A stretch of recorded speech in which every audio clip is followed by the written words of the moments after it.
Hi, everybody. Welcome back to Stefanie Drysdale's weekly cybersecurity recap, number 40 for Friday, October 9th, 2020. Ms. Stefanie, welcome. Thank you, Chuck. How are you? I'm doing well as we fast approach the election. I'm sure things are heating up in the cyber world, so tell us what's going on. They are, absolutely. So first and foremost, because it is Cybersecurity Awareness Month, I just wanted to give a huge thank you to you, Chuck, for helping start this weekly endeavor with me 40 whole weeks ago, just to help everyone be a little bit safer and just have a place to talk about things and ask questions about this ever-evolving cyber world. You've been such a wonderful partner and made it so easy for us to gather together and share info and all that. So I just wanted to say thank you, especially now that you're opening up to more people who I have to share you with. But I love this. This is wonderful. So I just wanted to say thanks. Well, thank you very much. And I am very grateful we're able to do this and bring this to people because it really is all about awareness. And just think about it. If everybody knew what you and I knew, how many problems would we have on the internet? Probably not many. Right? So it's really important just to be aware. You don't have to be an expert. You just have to be aware of what's going on.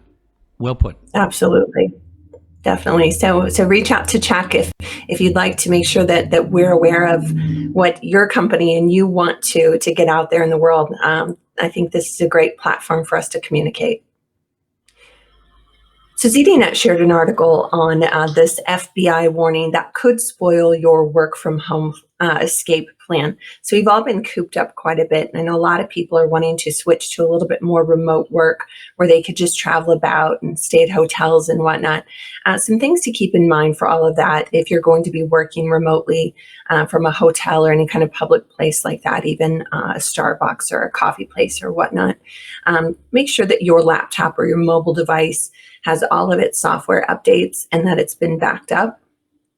If you're at a hotel, make sure that you confirm the name of the Wi-Fi network before you log in. A lot of scammers will be nearby and put a fake network name out there, hoping that you will mistakenly click on theirs. Make sure that you don't connect with any other Wi-Fi networks. Use a VPN if at all possible. It's super easy. If you need help with any of that kind of stuff, just reach out. People ask questions all the time. No auto connects. So as you're traveling about, make sure your phone or your laptop isn't searching for networks that it can tap into, things that you might have been to before or something like that. Just make sure it can't do that. Also, make sure that you don't have your Bluetooth on unless you're actively using a Bluetooth device. You don't want that sending out signals into the air for other people to pick up on. Well, by no means it's foolproof. Make sure that any of the websites that you're visiting have the HTTPS before it, the S at the end rather than just the HTTP. Tells you you're on a secure site. It doesn't mean it's completely secure. It just means it's more secure if it has the S. Also, avoid accessing from unknown networks, accessing anything personal like banking or private information. Your employer's information, anything like that, try not to tap into when you're on a public or an open network. And then just make sure that you have multi-factor authentication enabled for all of your accounts and put notification alerts on so you know if anyone's trying to log into your account from any other place that you don't want them to. So Security Boulevard shared information on how COVID-19 has actually exacerbated existing crime patterns. Interpol reported that criminals quickly exploited the pandemic to attack vulnerable people during this difficult time. There was a lot more increases in phishing scams, fake news, false claims, ransomware.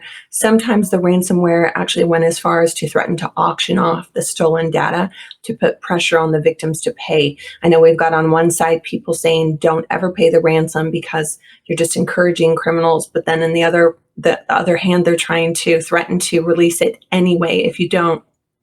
It's a very big catch-22, but the good news, we have a lot of really smart people working on solving these things, and with their guidance and protection, I think we're going to end up being okay.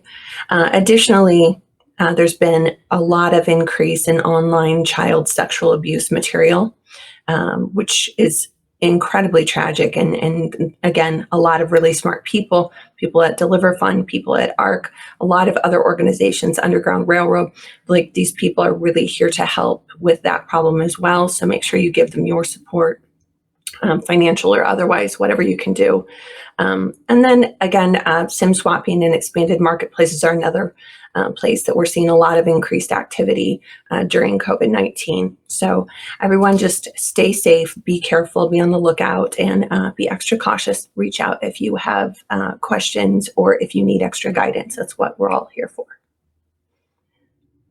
Lexology shared an article about cryptocurrency exchanges, and in a situation recently, executives facing some allegations for failing to maintain an adequate amount of AML screening and know your customer due diligence when it comes to their cryptocurrency customers. This is no different than banking or any other financially regulated industry. You have to have due diligence on your customers to know how their money is coming in, how it's moving about. So if you are a cryptocurrency exchange or a business like that and you need assistance with that, please reach out. We're happy to help.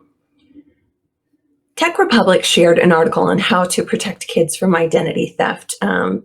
Want to really encourage them to pay more attention to their own cyber hygiene, meaning their digital footprint and what they're putting out there in the world and what other people, friends, family, data aggregators are putting out about them, to teach them really, really early how to understand how their online information exists out there. Encourages people to go directly to the source. We've talked about this before. Rather than just responding to a request for information via phone, email, or whatever, always just stop, step back, and go to the original source if there's a question. Educate your kids and know what they're doing and know what they're sharing online. Really, really important. Make sure they know not to be so excited about getting their first driver's license that they're going to share a picture of it with everyone in the world. Definitely want to keep that private.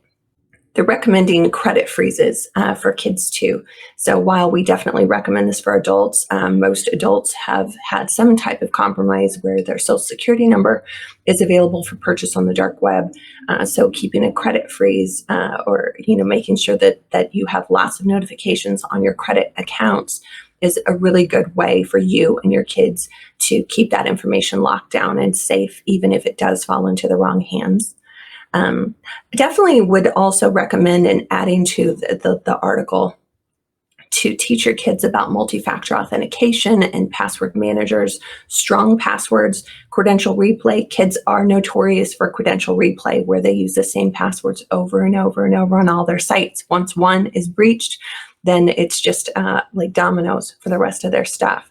So teach them a little bit too about disinformation. And now that we're learning about politics and getting into, an election year, this is a good time to talk to them about disinformation.